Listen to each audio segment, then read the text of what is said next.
नमस्कार. इंटरनेटवर आत्ता एक डिबेट खूप चर्चेत आहे आणि खूप भारी डिबेट आहे. ते तुम्ही नक्की बघा. जावेद अख्तर आणि मुक्ती नदवी म्हणून यांच्यात झालेली डिबेट आहे. ती गॉड डज एक्झिस्ट म्हणजे देव अस्तित्वात आहे की नाही ह्याच्यावर ते आधारित डिबेट आहे. आणि ती डिबेट हिंदू मुस्लिम अशी काही नाही. ते दोघंही मुस्लिम आहे. ती पण एक आस्तिक आणि एक नास्तिक ह्या दोघांमधली ती डिबेट आहे.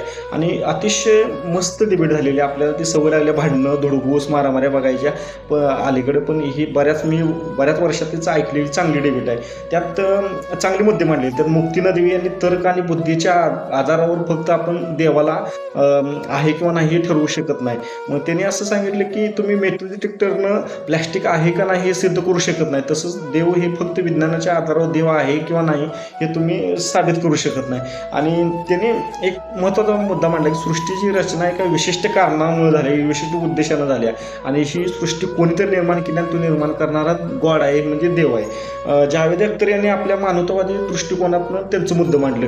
त्यांनी सांगितलं की जगातील अन्याय आणि दुःखावर त्यांनी प्रश्न उपस्थित केलं. गाझामधले बालमृत्यू किंवा इतरत्र होणारे बलात्कार ह्या गोष्टीत देव हस्तक्षेप का करत नाही असा त्यांचा मुद्दा होता. आणि नशिबाचा आणि प्रार्थनेचा विरोधाभास किती आहे हे त्यांनी मांडताना सांगितलं की आपण जर देवानं सगळं फिक्स करून ठेवले तर मग आपण देवाला प्रार्थना करून ह्यात बदल करण्याचा हे मागतोय किती योग्य आहे.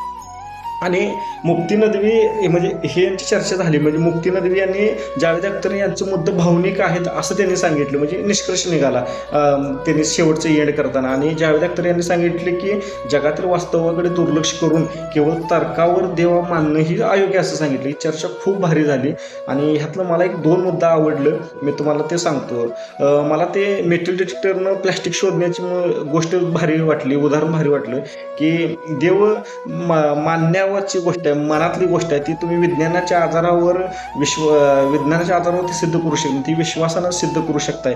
आणि एक दुसरी गोष्ट आहे की देव आहे जो मानतोय त्याच्यावर जबाबदारी आहे की देव आहे हे सिद्ध करण्याची. जो मानत नाही त्याला कोणतीच गोष्ट सिद्ध करायची गरज नाही. आणि एक विज्ञानात एक अशी पण थिअरी आहे की जोपर्यंत एखादी गोष्ट आहे किंवा नाही हे सिद्ध होत नाही तोपर्यंत ती आहे असं मानलं जाते. आणि जी मानली जाते जोपर्यंत सिद्ध होत नाही देव नाहीच तो पण आहे असं मानल्याचं एक तसा निष्कर्ष काय परफेक्ट कोणताच निघाला नाही आहे किंवा नाही. पण ती चर्चा अतिशय दर्जेदार आणि उत्तम आहे. तुम्ही नक्की बघा आणि आपल्या बुद्धीला थोडंसं चालना देणारी चर्चा आहे. Okay, thank you.